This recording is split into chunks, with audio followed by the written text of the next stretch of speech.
Bismillahirrahmanirrahim. Welcome to Alham Dynamic, where today we are going to discuss our next topic, that is also last topic. तो हमने आज के lecture में दो topic discuss करने हैं और दोनों ही जो हैं वो इम्पोर्टेंट है। लास्ट वाला जो पेट्रोलियम वाला ये एज ए लॉन्ग क्वेश्चन आता होता है। लास्ट टाइम जब हमने यूरिया की फॉर्मेशन की जब हमने बात की थी कि यूरिया किस तरह से बनता है, फिर नेक्स्ट उसके यूजेस हैं, वो यूजेस बेटा अलग से लॉन्ग क्वेश्चन आते होते हैं जस्ट, ठीक है। तो सबसे पहले हम देखते हैं इंपॉर्टेंस ऑफ यूरिया क्या है।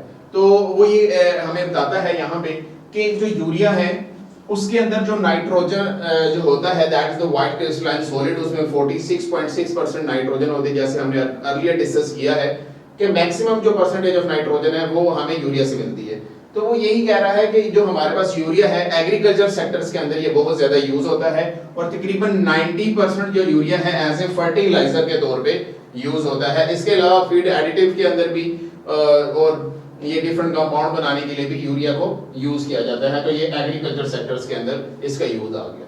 नेक्स्ट हम देखते हैं कि सेफ स्टोरेज, इसका क्या मतलब है? इसका मतलब ये है कि जो यूरिया होता है it is the moisture absorber, इसलिए हम इसको टाइटली पैक करते हैं और फिर हम इसको स्टोर करते हैं उसके बाद जाके इसको अच्छी तरह से पैकिंग करके।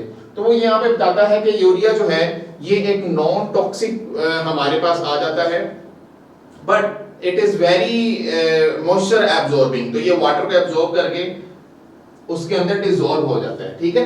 दैट्स व्हाई इसकी जो है हमें सेफ स्टोरेज करनी पड़ती है।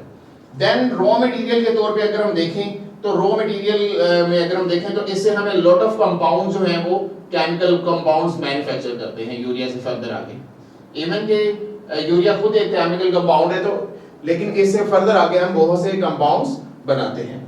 देन हम बात करते हैं एक्सप्लोसिव्स की। तो यूरिया को हम एक्सप्लोसिव बनाने के लिए भी यूज कर सकते हैं। इवन के यूरिया खुद एक नॉन एक्सप्लोसिव चीज है, उसको आग नहीं लग सकती, लेकिन उसको इस तरह की चीजों में यूज किया जाता है जिसको जो फायर कैचर होते हैं, जो एक्सप्लोसिव इन नेचर होते हैं, ठीक है। तो इसलिए जो हमारे पास यूरिया है वो एक्सप्लोसिव बनाने के अंदर भी यूज होता है। And the last one is reductions, कि ये जो एग्जॉस्ट के अंदर नाइट्रोजन के जो ऑक्साइड्स होते हैं उनको रिड्यूस कर देता है और उनको लेस टॉक्सिक गैसेस के अंदर कन्वर्ट कर देता है।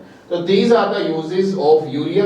ये आपने जो है वो हेडिंग्स याद रखनी है और आगे फर्दर जो है वो याद करना आपको इजी हो जाएगा। अब एक शॉर्ट क्वेश्चन आता होता है कि पाकिस्तान के अंदर जो डिफरेंट इंडस्ट्रियल यूनिट्स हैं वो कौन कौन से हैं, तो वो आपने याद रखने हैं।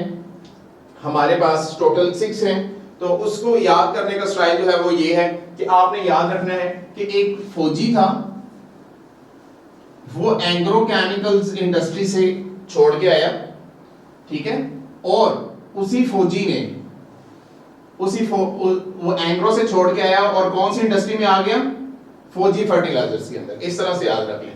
वैसे हमारे पास ये हमने फर्टिलाइजर्स इंडस्ट्रीज के नाम लिख दिए हैं। तो इसमें एक इस तरह याद करें, फौजी फर्टिलाइजर कंपनी है, एंग्रो केमिकल्स फौजी फर्टिलाइजर, देन अगेन इसके साथ कंपनी नहीं है, इसके साथ कंपनी लिखा हुआ इधर नहीं लिखा हुआ, ये फर्क है। Then bin Qasim and Dawood. तो आप इस तरह याद कर सकते हैं कि एक फौजी था, उसका नाम था बिन कासिम एंड दाऊद, ठीक है, बिन कासिम एंड दाऊद। और वो कहां से छोड़ के आया था? एंग्रो से छोड़ गया था। और फौजी फर्टिलाइजर जो बिगेस्ट हमारे पास है वो उसके अंदर आके उसने वर्किंग स्टार्ट कर दी थी। और बिगेस्ट इसलिए कि 59% इसके शेयर्स जो है वो मार्केट के अंदर है। तो इस तरह से आपको याद होनी है। तो ये हमारे पास 6 जो है वो यूनिट्स हमारे पास आ जाते हैं, इंडस्ट्रियल यूनिट्स। अब हम बात करते हैं next topic, that is the last topic, very important, that is petroleum. What is petroleum? Petroleum क्या होता है? पेट्रोलियम को हम कहां पे यूज करते हैं? पेट्रोलियम की इंपॉर्टेंस क्या है? और पेट्रोलियम को किस तरह से हम जमीन से बाहर निकालते हैं और फिर उनकी किस तरह से हम फ्रैक्शंस में डिवाइड करते हैं और उसको किस तरह से रिफाइन करते हैं, और फिर उस रिफाइन जो फ्रैक्शंस आती हैं रिफाइनिंग से, उसके क्या क्या यूजेस है, तो आइए देखते हैं। अब पेट्रोलियम की अगर हम बात करें तो ये कहता है petroleum is a blackish greenish dark viscous liquid that contains solid liquid and gas and hydrocarbons and other substance. तो इसके अंदर ये हमारे पास ये इसकी डेफिनेशन होगी, it is a dark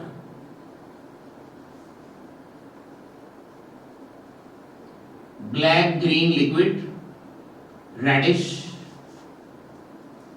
sometime greenish liquid, और जिसके अंदर hydrocarbons major part, solid, liquid and gaseous particle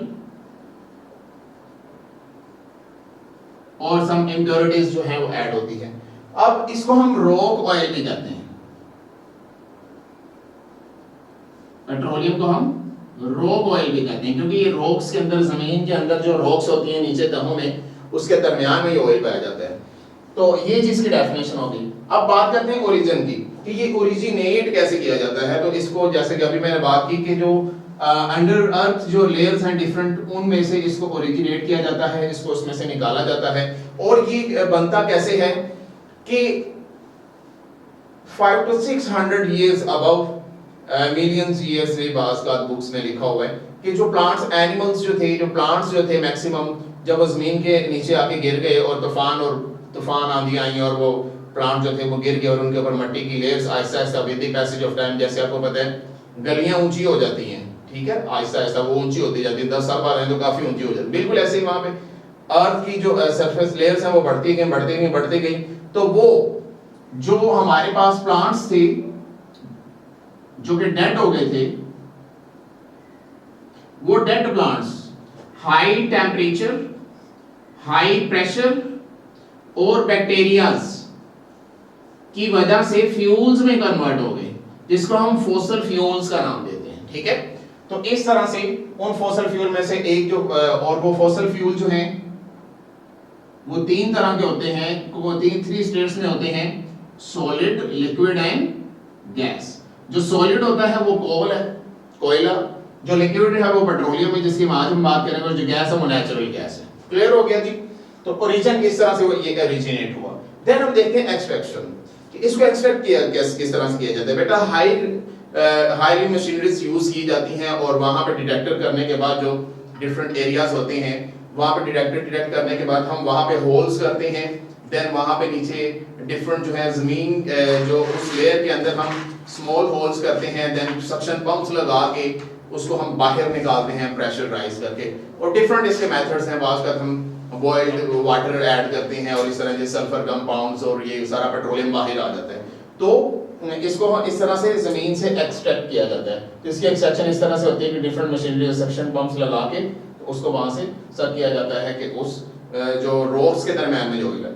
then refining की बात करते हैं, तो इसको हम एक रिफाइनिंग टावर के अंदर, इसको फ्रैक्शनल टावर कहते हैं, जो कि आपके सामने बना हुआ है, इसके अंदर ऐड करते हैं, इसको हाई टेम्परेचर पे हम सेपरेट करते हैं और इस टेक्निक को हम फ्रैक्शनल डिस्टिलेशन का नाम देते हैं। सर फ्रैक्शनल डिस्टिलेशन क्या है, ये आपका बेटा एक इंपॉर्टेंट शॉर्ट क्वेश्चन है।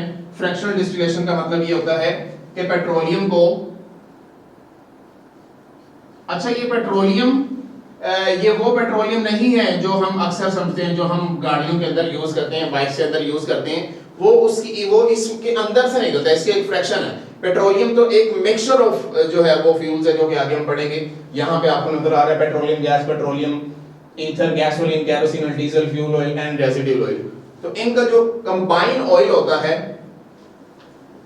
उसको हम पेट्रोलियम कहते हैं, ठीक है। तो पेट्रोलियम को, तो फ्रैक्शनल डिस्टिलेशन का प्रिंसिपल है कि पेट्रोलियम को हाई टेम्परेचर पे हीट करना, गर्म करना और गर्म करके उसको सेपरेट करना, that is called fractional distillation. Is that clear? What is fractional distillation?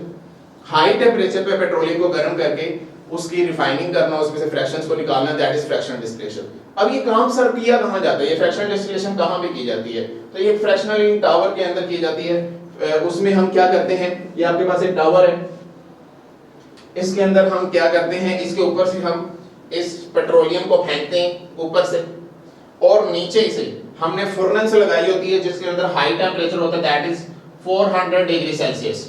ये यहां से स्टीम की फॉर्म में हाई टेम्परेचर जो है वो अबव की तरफ मूव करता है, इसके अंदर बहुत ज्यादा हाई टेम्परेचर होता है। अब जैसे ही हमारे पास जो पेट्रोलियम है वो ऊपर से नीचे की तरफ मूव करेगा, तो उसके अंदर जो डिफरेंट कंपाउंड होंगे जिनका जो डिफरेंट टेम्परेचर होगा वो अपने टेम्परेचर के बेसिस पर सेपरेट होते जाएंगे, वो कंडेंस होते जाएंगे। इसके अंदर डिफरेंट पोर्शन बने होते हैं इस फ्रैक्शनल टावर के अंदर। असल में ये रियल वाला आपने नहीं देखा, वो एक बहुत बड़ा एक अच्छा सा, उसके अंदर डिफरेंट कंपार्टमेंट्स बने होते हैं और वो उस कंपार्टमेंट से रिलेटेड जो फ्रैक्शन होती है वो उसके अंदर कंडेंस हो जाती है और उसको हम सेपरेट कर लेते हैं। तो सबसे पहले जो हमारे पास फ्रैक्शन आती है वो हमारे पास आता है, इसमें से जो गैस निकलती है दैट इज पेट्रोलियम गैस। ठीक है, अब यहाँ पे आपने जो याद रखने वाली चीजें हैं वो इसका टेम्परेचर है कि इसका टेम्परेचर क्या है और इसे कौन कौन सी फ्रैक्शंस हैं। तो आपने याद रखनी है 6 फ्रैक्शंस हमारे पास यहाँ पे आती हैं और उसका टेम्परेचर जो है वो हमारे पास ये वाला होगा।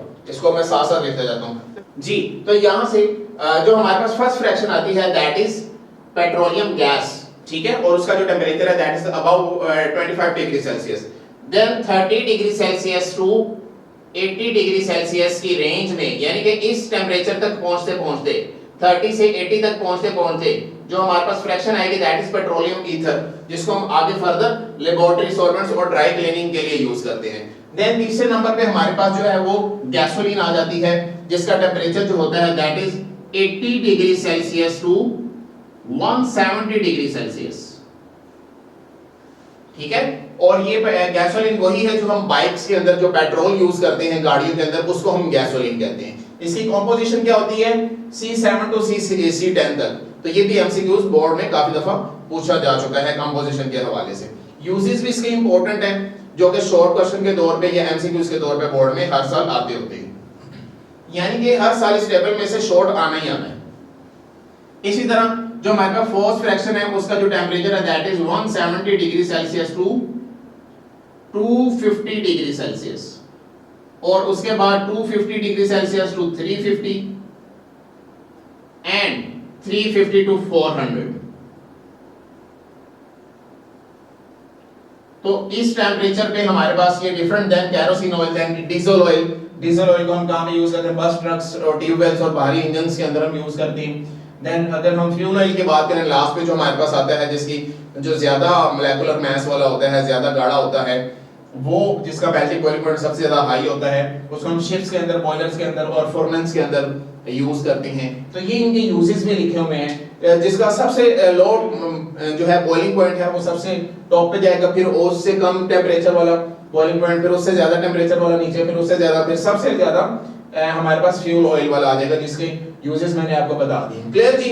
अब लास्ट पे हमारे पास एक और शॉर्ट क्वेश्चन है कि बिल्कुल एंड पे एक ऑयल रह जाता है, उसे हम कहते हैं रेजिड्यू। जो रह जाए उसे कहते हैं रेजिड्यू। तो एक ऑयल रह जाता है उसे कहते हैं रेजिड्यूल ऑयल। तो ये हमारे पास रेजिड्यूल ऑयल है। ठीक है, इस रेजिड्यूल ऑयल को हम, क्योंकि 400 डिग्री सेल्सियस पे तो ये जाके फ्रैक्शन इसकी नहीं बनी, तो इसको इससे भी हाई टेम्परेचर पे हम हीट करते हैं तो इससे 4 फ्रैक्शंस बनती हैं। ये अलग से शॉर्ट क्वेश्चन है कि रेजिड्यूल ऑयल से बनने वाले जो फ्रैक्शन है उनके नाम लिखें। तो that is lubricants, paraffin wax, asphalt and petroleum को। तो ये एस्फाल्ट वही है जो सड़कों के ऊपर हम लोग डालते हैं, ये उसको हम एस्फाल्ट का नाम देते हैं। ठीक है जी? तो this was our today's lecture. इसके अलावा इसमें जो फर्टिलाइजर्स के बाद आपकी बुक में बताया हुआ है natural and artificial synthetic fertilizer, तो उसमें भी आपने देखना है वो एक शॉर्ट क्वेश्चन पे आता होता है, शॉर्ट क्वेश्चन के तौर पे। उसमें आपने बताना है कि जो नेचुरल फर्टिलाइजर होते हैं उनकी लाइफ टाइम ज्यादा होती है, वो ज्यादा इफेक्टिव होते हैं और उसको ईयर में 1 टाइम यूज करना पड़ता है, जबकि जो आर्टिफिशियल होते हैं उनकी लाइफ टाइम कम होती है, वो टॉक्सिक होते हैं और उनको अगेन एंड अगेन यूज करना पड़ता है। Clear ji? एंड पे फिर जब हम पेट्रोलियम को डील करते हैं तो इसके बाद एंड पे टाइप्स ऑफ फायर्स का बताया हुआ है कि जो लकड़ी से लगने वाली वुड फायर है, ऑयल फायर है और इलेक्ट्रिकल फायर है, उसको जो रिमूव करने के, उसको फिनिश करने के तरीके क्या हैं। तो जो वुड फायर होती है उसके ऊपर आप सिंपल वाटर फेंक दें तो वो उससे बुझ जाएगी आग। इसी तरह जो ऑयल फायर होती है उसके ऊपर आप वाटर नहीं फेंक सकते, उसको फेंकने का जो तरीका है वो दूसरा है। उसके ऊपर पानी फेंकेंगे तो वो, क्योंकि वाटर जो ऑयल होता है वो लाइटर होता है, तो वाटर के ऊपर जो है वो फ्लोट करना शुरू हो जाएगा, उससे आग जो है वो और एक्सपैंड हो जाएगी। तो उसको बुझाने के लिए हम क्या करते हैं, उसके ऊपर टेबल सॉल्ट या सैंड वगैरह फेंक देते हैं। ठीक है, उससे वो फिनिश हो जाती है। इसी तरह जो इलेक्ट्रिकल फायर होती है उसको हम ना तो वाटर से रिमूव कर सकते हैं और ना ही हम टेबल सॉल्ट्स और सैंड से, बल्कि उसको बुझाने के लिए फायर एक्सटिंग्विशर्स मौजूद होते हैं हॉस्पिटल्स के अंदर, जो हमारे पास रेड कलर के सिलेंडर्स होते हैं और मॉल्स के अंदर, तो उससे हम उसको फिनिश कर देते हैं। ठीक है, तो बेटा this was our today's lectures. यहाँ पे हमारा चैप्टर एंड हो जाता है।